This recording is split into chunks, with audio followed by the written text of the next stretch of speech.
หันนาปังได้ตาถาคาตานี้อาธรรมปัญหาแก้ปัญหาตั้งลายจะและส่วนภาสัพปัญโยยังมีในโลกาธาตุดีใดตีหนึ่งอันจะเลือพระพุทธเจ้าก็แผ่ไปยังพุทธาญาณอันมีวิสาอย่าหาที่สุดบ่ได้ในโลกาธาตุอันหาที่สุดบ่ได้เล็งดูโดยญาณจักขุแห่งตนก็บ่หันยังสัพปัญโยพุทธเจ้าโตนะมีในโลกาธาตุอันใดอันหนึ่งแต่เอวังอัตตนาสมาพุทธเจ้าก็บ่หันยังสาจิวาสัพพะสัพปัญโยพุทธเจ้าตนอันจักเสมอกับโดยตนบ่มีพระพุทธเจ้าขานิ่งดังนี้แล้วหาพี่ยังอาพี่ดังตาถาคาตาหากถามยังปัญหาและแก้ปัญหาแก่ตนนั้นแม่นอันก็ดีเทวดาทั้งหลายก็บ่อาจตัดรู้ยังทำได้อันใดโดยแต่ในเมื่อพระพุทธเจ้าตนหนึ่งบ่ถามบ่แก้ปัญหาดังอันในเมื่อนั้นพระพุทธเจ้าแก้วิปัสสนาปัญหาดังนี้อันว่าอัศจรรย์อันมากก็จักมีจันและเทวดาทั้งหลายปากาตัวปาจีนายุทธาลาภูลิเขปะเตอุลาอุรัสมานังจันนาจาตะมันดาละพินันตัวหานิคามันตังวิญญาลูปาวาจาลาวิเตนะอาติทาสิพระพุทธเจ้าก็เข้าสารนามีอภิญญาสารเป็นปาตะออกจากสารแล้วก็กาตามปาลิกรรมด้วยกามาวาจาลาจิตดังอันนี้กรรมพระพุทธังอาลูปังอันว่าภาพุทธาลูปังคือว่าพุทธาลูปเนลมิตรนั่นกอดลงพาและถือเอายังบาทก็ดีเลยเมื่อไปนาไปหลังไปข้างก็ดีอันหนึ่งก็เยียดออกอันเสียงปัจจาอาการทั้งมวลนะโดยปัตตะจีวละคาหานาติพญาแห่งกูจุอันจุงมีเตพาธานายังพาพุทธาลูปตนหนึ่งโดยรูปปาวาจาลาจิตอภิญญาณพระพุทธาลูปตนหันอันสายองคืนมาโดย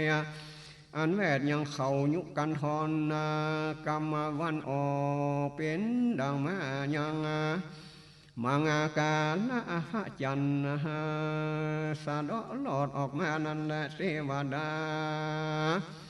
สังฆาตังที่สวหมู่เทวดาต่างหลายอันมาผสมจุ่มนุมกันนั้นก็หันยังพระพุทธนิมิตขึ้นมาในอากาศกล่าวว่าดูลาเจ้าต่างหลายอันนี้คือพระจันทร์อันขึ้นมาพระโฟนาโทลูกาลาเจ้าต่างหลายอันนั้นบ่ใจพระจันทร์อันใดอันนั้นเกลียงลือว่าเป็นพระอาทิตย์ขึ้นมาเป็นกู้พระจันทร์ในวันนี้และในเมื่อพุทธานิมิตเวทไปแต่ดังอันเทวดาต่างหลายก็กล่าวว่าอาณานั้นใจไปใจพระอาทิตย์นะหันได้ดังนี้คือเทวบุตรตนนั้นก็หันได้หันในเมื่อมาใกล้เทวดาต่างหลายก็กล่าวว่าอันนี้คือมหาพรหมตนหนึ่งหันได้ในเมื่อเวทไปใดเทวดาต่างหลายก็กล่าวว่าอานันต์บ่ใจมหาพรหมก็คือพระพุทธเจ้าตนหนึ่งมาสู่สำนักแห่งพระพุทธเจ้าของเราลามาเทวดาต่างหลายก็จุ่มนุมกันที่นั่นเทวดาต่างหลายผู้เป็นปุถุชนก็สายใจเสื่องพุทธนิมิตอันนั้นเป็นสาจิตตะพุทธแท้คนิ่งใจดังนี้ก็จุ่มนุมแห่งเทวดาหันมาปานนี้แห่งพระพุทธเจ้าตนเดียวตนหนึ่งก่อนอันว่าเทวดาสันนิสานานิปัตตะแห่งพระพุทธเจ้ามังนักจักมาปานใดจ้าส่วนว่าเทวดาต่างหลายฝูงเป็นอาริยะมีต้นว่าโสดาบันก็คานิ่งดังนี้เอติสาโลกาธาตุ ยาบาพุทธานามาสันติจือพระพุทธเจ้าตนตั้งหลายตนเกิดมาพร้อมกันในหมื่นโลกาธาตุอันเดียวบ่มีสังขารด้วยแต่พุทธาลูกอาณาหนึ่งเสมอกับด้วยตนพระพุทธเจ้าเนรมิตก็มาไว้พระพุทธเจ้าก็นั่งอยู่เหนืออาสนะเพียงพระพุทธเจ้าหากเนรมิตแกงแปลงเอาไว้ทานั้นจะแลอันว่ามหาปุริสลักษณะ32มีตนว่า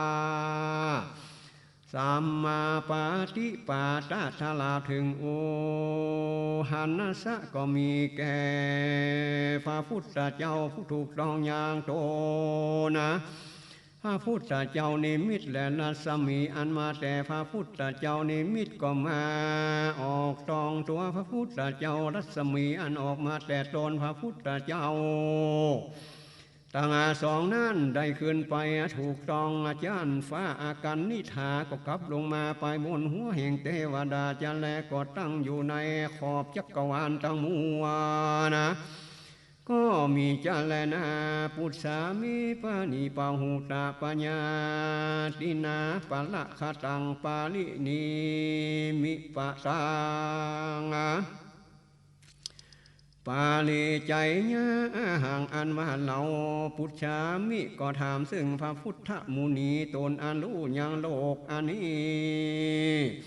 และอันนานตนมีพระญาหาคำโปนขวัตตะสงสารทั้งหลายสี่จำพวกตนได้ถึงแล้วยังนิพพานอันเป็นผลเป็นโดยตนนะสภาวานตนดับเสียแล้วยังเลกิเลสทั้งมวลขับมาศาสนาอุปาทิเสสานิปานาธาตุมีใจโลกธรรมทั้งหลายบ่เหือมันในโสพี่คู่อันว่าพระพุทธเจ้าอันมั่งเสียยังกิเลสนั่นก็บรรเทาเสียแล้วเกี่ยงยังกังกิเลสกรรมมีตนว่าพุทธตาละและสลาจะสัมปติแล้วก็ออกไปจากเรือนเพื่อไปบวชโดยดีในโลกนี้โดยประการดังลืออธิบายว่าโพธามูนิละเสียแล้วยังกิเลสกามวัตถุกามบ่ติดบ่คล้องในกามสองพระการอันวงโลกดังสามโดยปฏิบัติดังนี้แล้วอาสาภาคาญาสกาหิเตโลเกปาหาปาลาใจญามังกาลาทั้งหลายมีตนว่าวิปัฏฐมังกาลาสูตรก็ดีอันว่าทิฏฐิอันเข้าใจซึ่งอุปาญะทั้งหลายมีตนว่าอุปากาติหิโทกุลและติสะดาหาติสะอันนาแซมติสะอันใหม่มีวิบากอันดีอันไล่ดังอานทิฏฐิอันนาตัวนอุบาทดังนั้นจึงว่าอุปาทาภินิเวสานิทิฏฐิอันว่าทิฏฐิอันนาใส่ใจซึ่งความฝันหันเป็นด้วยอาการตัวนาว่าดังนี้หันนิมิตฝังเมื่อจักไก่ลุงฝันเมื่อจักไก่ลุงมีภาละดังนี้ฝันหานะพระจันทร์พาทิศมีภาละอันนี้ติดถีและตอยนิมิตฝันนั้นภาละอันนี้อันไล่แห่งนิมิตฝันหันดังอนาสุบินานาที่นี่เวสาติทิฏฐิลานว่าทิฏฐิอันหันลักษณะแห่งสิ่งมีตนว่าดาบหอกค้อนและผ้านุ่งผ้าห่มสายใจซึ่งลักษณะเป็นด้วยอาการนะอันนาดังนี้ภละอันนี้ก็ดีอันนี้ภละอันไล่อันนี้ก็มีลักษณะแห่งดาบเทียนนี้หอกเล่มอันนี้ทิฏฐิอันหันยังลักษณะพีนิเวสาทิฏฐิอันว่ามัคคละทิฏฐิอุปาททิฏฐิลักษณะทิฏฐิอันพระพุทธเจ้ามุนีโตได้หากจักหอกพาเสียแล้ว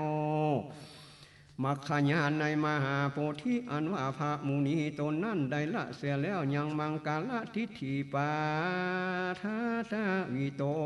สะตั้งหลายตั้งอยู่ในอรหันตาภละเป็นมหาขีณาสาวกาโสมุนีอันว่าพระพุทธเจ้าตนนั้นก็ออกด้วยดีลงแสมาแล้วยังภาวะดังสามบ่ติดบ่ขัดในภาวะอันใดอันหนึ่งเป็นดังน้ำอันติดบ่ต้องในใบบัวก็ตั้งอยู่ในโลกนี้จะแลโดยคาถาอันนี้พระพุทธเจ้าได้สำแดงอย่างญาตาสมทานตาสาสิกากิลีอาคามาภาลังอาปาหิสัมมาหิตาภิกขเวดุลาภิกขุตั้งหลายอ่างอันว่าตถาคตจังเป็นไปยังหมู่สนาบาตอันนี้ฮะโยมโดยลักขณะและบทคือเป็นคาถาแลความมานว่าภูมิเทวดาอันอยู่ในที่ต่างหลายก็อาศัยซึ่งที่อนันโยภิกขุอันว่าภิกขุต่างหลายภูมิใดหาด้วยตนอาศัยซึ่งดอยและภูมิอันใส่ใจเข้าสู่เปลี่ยนอันมีใจบ่แตกบ่ฟุ้งตั้งอยู่ดีนักโดยอุปจารสมาธิงาปุถุสิหาวะอาสันนินาโลมังสาภิสัมมาสัมภูเนโอตัตตามานัสสาสุธาวิปัสสนามานาวินามุทุสนาอันว่าภิกขุทั้งหลายอันมากนักได้ด้วยตนจึงเป็นอรหันตาไม่ลิอยู่ก็เข้าไปสู่เอหิภาวะอยู่ตนเดียวนั้นภิกขุทั้งหลายผู้นั้นอันผาสุนแปรยังสะหย่องเส้นขมขนลุกคือว่าบอกว่าหาไฟบ่ได้ภิกขุทั้งหลายผู้นั้นก็มีใจความเกลียดหาไปมาและบริสุทธิ์แห่งกิเลสหามุละมุนตินบ่ได้เป็นดานฟองงามได้จำเดินอาริยมรรคภาลนาภิกขุทั้งหลายผู้นั้นบ่อุ่นบ่หามัวบ่คุณบ่มัวหากิเลสกาสิญาบ่ได้และด้วยกรรมเจ้านี้พระพุทธเจ้าก็ได้สรรเสริญยังเจ้าภิกขุ500 ตนก็มีจาแลเทวกาโยอาสิกาตาเตวิจานาภาภิกขโวอาเตนะอาเตอัตตปมากาลุสุตวาพุทธศาสนังพระพุทธเจ้าก็เตือนภิกขุต่างหลายว่าดังนี้ภิกขเวดูลาภิกขุต่างหลายอันว่าหมู่เทวดาต่างหลายอันมากอันมาสุมนุมกันป่ามาวันที่สู่ต้านต่างหลายจุงหันยางเทวดาผู้นั้นเตอพระพุทธเจ้าได้เตือนเพื่อให้เจ้าภิกขุต่างหลายน้อมไปในทิพจักขุและเตสะภิกขุต่างหลาย500 ตนนั่นก็ยินยังคำสั่งสอนอันนั้นแห่งพระพุทธเจ้าก็รีบกระทำเปลี่ยนเพื่อให้เกิดในทิพจักขุญาณเตสังภาตุลาอาหุญาณอาหารว่าพญาก็ว่าปรากฏเกิดมีแก่พญาปัญญาแก่ภิกขุต่างหลายผู้นั้นพญาพญาอันเกิดมีนั่นจักขันมาปานใดอันจะมนุษย์สนังสิปาจักขุอันเทวดาต่างหลายก็เกิดมีแก่เจ้าภิกขุต่างหลายตลาน้อมไปใจในทิพจักขุก็เกิดมีเป็นวัดเดียวนั่นจะแลเหตุนั่นพระพุทธเจ้าอาศัยซึ่งอภินิหารนะแล้วกล่าวว่าเตจีนะจานาทาภิกขโวนั่นแลทิพญาณจักขุญาณเกิดมีเจ้าภิกขุต่างๆกันดังนี้อาเปเกภิกขุต่างหลายดังฟ้องก่อหันยังเทวดาต่างหลายตนเจ้าภิกขุต่างหลายดังฟ้องก่อหันยังเทวดาต่างหลายได้ปนาโตนอาถาหนึ่งโศกสาตะลิสะมานาทิหาสานังเจ้าภิกขุต่างหลายบางฟ้องก่อหันยังเทวดาได้แสนตนภิกขุต่างหลายดังฟ้องก่อหันเทวดาต่างหลายหาที่สุดบ่ได้ก่อ กฎหมายรู้ด้วยปันนั้นบ่ได้แลทัศมาเหตุใดหาที่สุดบ่ได้นั้นจาสัญญาสปังอาภิญาญาวะอาวาคิตัวนาจาคุตัวขิลาหิอนุบุพะโสสันธาอันว่าพระพุทธเจ้าตนพระกอบไปโดยจักผู้สี่จำพวกโดยปัญญาแห่งโตนะ อันหันเทวดาต่างหมายทั้งมวลแห่งภิกขุต่างหลายต่างๆกันนั่นพระพุทธเจ้าก็กฎหมายรู้แจ้งนั่นยังเจ้าภิกขุต่างหลายผู้นั้นอนุญาตภิกขุต่างหลายเท่านั้นหันเทวดาต่างหลายเท่านั้นกฎหมายยังลายมือในปืนแจ้งนักแน่พระพุทธเจ้าก็จาก็เตือนนะในกาละยังมีภิกขุต่างหลายหาด้วยตนอันเป็นสาวกะแห่งตนและยินดีในศาสนาดังอันภิกขุภิกเวดุลาภิกขุต่างหลายพระตถาคตจักเทศนากิตนาอาจนับพมานเทวดาญาณทั้งหลายฝูงอันใดโดยลำดับตุ้มเหสุตานต่างหลายจุงพอเล็งหันด้วยติปปาจากขุญาณันเทวดาและยักษ์ทั้งหลายฝูงนั้นเตอสานตาสหาสาพระพุทธเจ้าจักกิตนาอย่างนามาโคและประมาณแห่งเทวดายักษ์ทั้งหลายลำดับจิงกล่าวดูว่าดูกาลาภิกขุทั้งหลายอันว่ายักษ์ทั้งหลายได้ปานาเจ็ดปัญญาอาศัยซึ่งเวียงกัมปีลาวัตถุเกิดมีและสองสร้างอยู่เหนือแผ่นดินยักษ์ทั้งหลายผู้นั้นอันประกอบไปโดยอิทธิฤทธิอันเป็นทิพย์ยักษ์ทั้งหลายผู้นั้นอันประกอบไปโดยอนุสาภาว่าเป็นทิพย์อันมาประกอบไปโดยวันณรัศมีผิวอันงามประกอบไปโดยปาลีวานอันมากนักยักษ์ทั้งหลายผู้นั้นมีใจอภิโลมจมเจริญก็เข้ามาสู่ป่าใหญ่อันที่เป็นตีปะสุมชุ่มนมแห่งภิกขุอาลาหันตา500โตนะยักษ์ต่างหลายเข้ามาก็เกิดหันยังเจ้าภิกขุต่างหลาย500ตนอันจริงเป็นอาลาหันตาใหม่ในวันนี้แลหามันนาเสนาวันนาวันโนญาสาสิโนโมตมานาอาภิกามุงภิกขุนังสมิติงนวังภิกขเวดุลาภิกขุทั้งหลายอันว่ายักษ์ทั้งหลายอันใดเจ็ดปันนายักษ์อันใดอาศัยซึ่งโดยเหมวาตานะยักษ์ทั้งหลายผู้นั้นมีวันนะเสี่ยมตนต่างๆเหมือนต่างๆกันมีตนว่านิวารณะแล้วยักษ์ทั้งหลายผู้นั้นประกอบไปโดยอิทธิฤทธิอันเป็นทิพย์แด่ยักษ์ทั้งหลายผู้นั้นประกอบไปโดยอนุภาวะอันเป็นทิพย์แด่ประกอบไปโดยรัศมีตนอันงามประกอบไปโดยญาสะบริวารยักษ์ทั้งหลายผู้นั้นมีใจจมชื่นยินดีก็เข้ามาสู่ป่าใหญ่อันเป็นที่จุ่มนุมแห่งภิกขุอาลาหันตาทั้งหลาย500ตนยักษ์ทั้งหลายเข้ามาก็ไข่หันยังภิกขุทั้งหลายผู้นั้นจึงเป็นอาลาหันตาใหม่ในวันนี้สตาขิลาตาสิหัสสะยักขา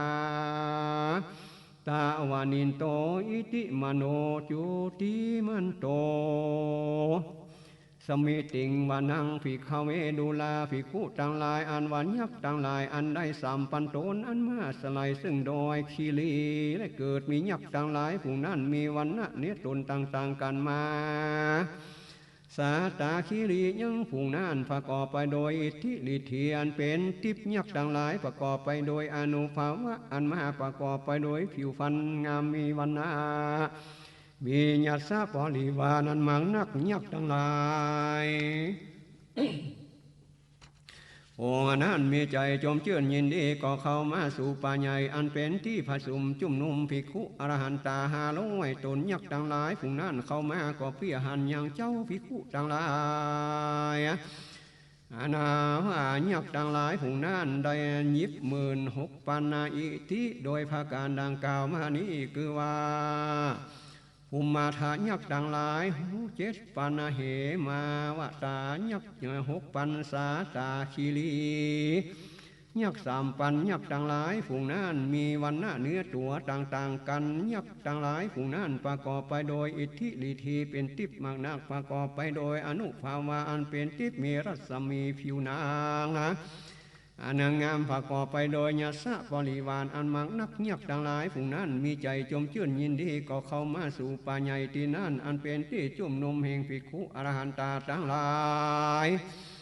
ได้500 ตนและยักษ์ทั้งหลายเข้ามาก็เพียหันยังภิกขุทั้งหลายจึงเป็นอรหันตาใหม่ในวันนี้เวสาเมตตาปัญญาสาสัตตายักขานามอิติมาโน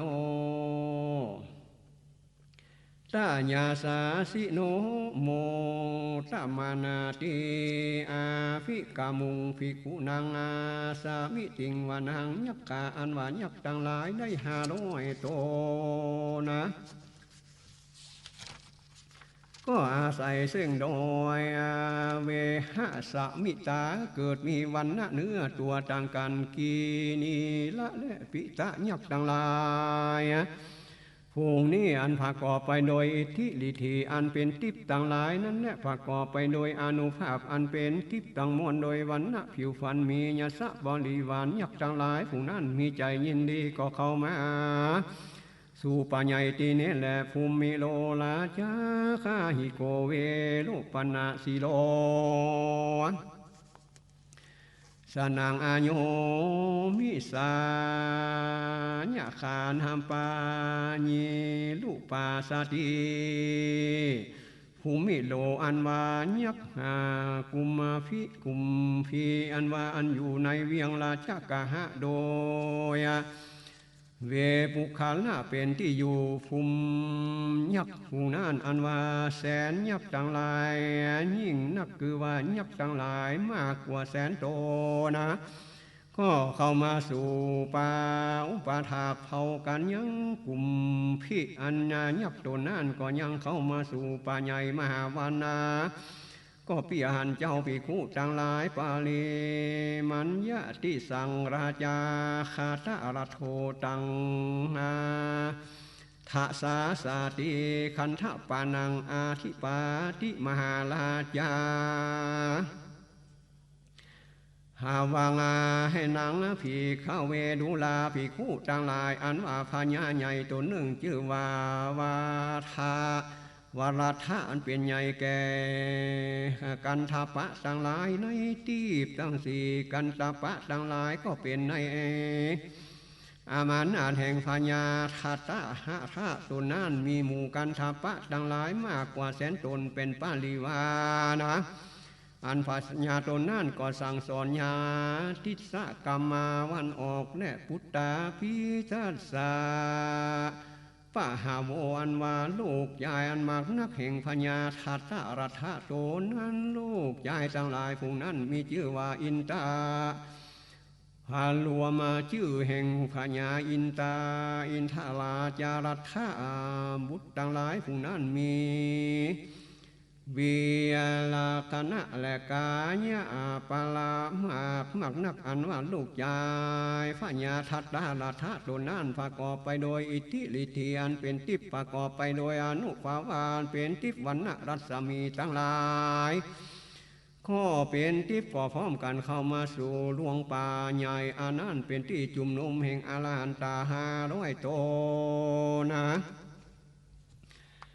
หาอินตามานามหาปาลาภิกขเวดุลาภิกขุต่างหลายอันว่าพญาตนหนึ่งชื่อว่าวิดุลละหะอันเป็นใหญ่แก่กลุ่มพันต่างหลา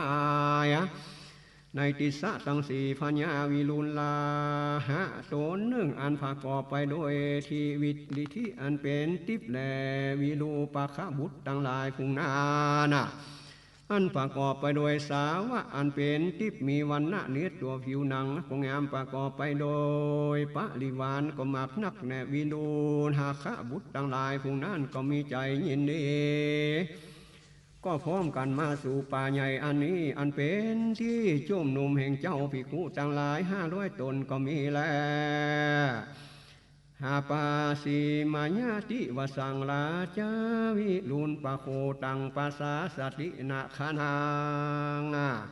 อินตานามามหาปลาดุกาลาภิกขุทั้งหลายเข้ามาก็เพียหันยังเจ้าภิกขุทั้งหลายอันเป็นอรหันตาใหม่ในวันนี้แหละปัญชิมานาทิสังลาจาวิลุนปะโคตังปัสสาสตินามาคลังดูกาลาภิกขุทั้งหลายอันว่าพญาใหญ่ตนชื่อว่าวินุนปะคะอันเป็นใหญ่แก่นาคทั้งหลายในติสะสี่พญาใหญ่ตนนั้นมีปริวานะอันมากนักอันว่าพญาตนนั้นก็สั่งสอนอย่างติกรรมบรรทกและพุทธปีตาสปาวาฮาโลอันว่าลูกชายต่างหลายมีมากนักพญาแห่งวิรูณปะคะตนนั้นก็มีชื่ออินตาจุโตนะมีกำลังก็มากนักอินตามโนสุจิมโนอาภิกามุงสมิติงนางอันว่าลูกชายพญาวิรูณปะคะนั้นประกอบไปโดยทิริธีอนุภาวะอันเป็นทิพย์ก็มากนาประกอบไปโดยรัศมีต่างๆมีญาสะปริวารอันมากนักก็มีใจจมชื่นยินดีเข้ามาสู่ป่าใหญ่ก็มาจุมนุมที่เจ้าภิกขุทั้งหลาย500 โตมหาลาจาญาสาสิโสมุตตาปิตาสาปะหะโบอินตานามหาปาลาภิกขเวนุลาภิกขุทั้งหลายอันว่าพญาใหญ่โตหนึ่งชื่อว่ากุเวละอันเป็นใหญ่แก่ยักษ์ทั้งหลายในติสะทั้งสี่พญาโตนั่นก็มีญาสะปริวารอันมากนักอันว่าพญาโตนั่นก็สั่งสอนญาติสะหุเนือและบุตตาปิตาสาปาลาโวอันว่าลูกชายต่างหลายมากนักแห่งพญากุเวละตนนั้นก็ชื่อว่าอินทะจุตนและมีกำลังก็มากอินทิปโนโจติมโนวันนะวันโนญาสะปะเลวันโนโมคาตนาลังลูกชายแห่งพญากุเวนโตนั้นประกอบไปโดยอิทธิฤทธิอนุภาวะอันเป็นทิพย์มีวันนะลุ่งเรืองใสงามต่างๆกันมีปริวานันมากนักก็จมชื่นยินดีก็พร้อมกันเข้ามาสู่หลวงป่าใหญ่อันนี้อันเป็นที่จุ่มนุ่มแห่งภิกขุอาลาหันตา500 ตนก็มีแล้วเทศนาปาลิโยสานีในเมื่อแล้วธรรมเทศนาขีญาณกล่าวยังมหาสมัยญะสูตรผูกทวน3ก็บางโกมสมเนสเดช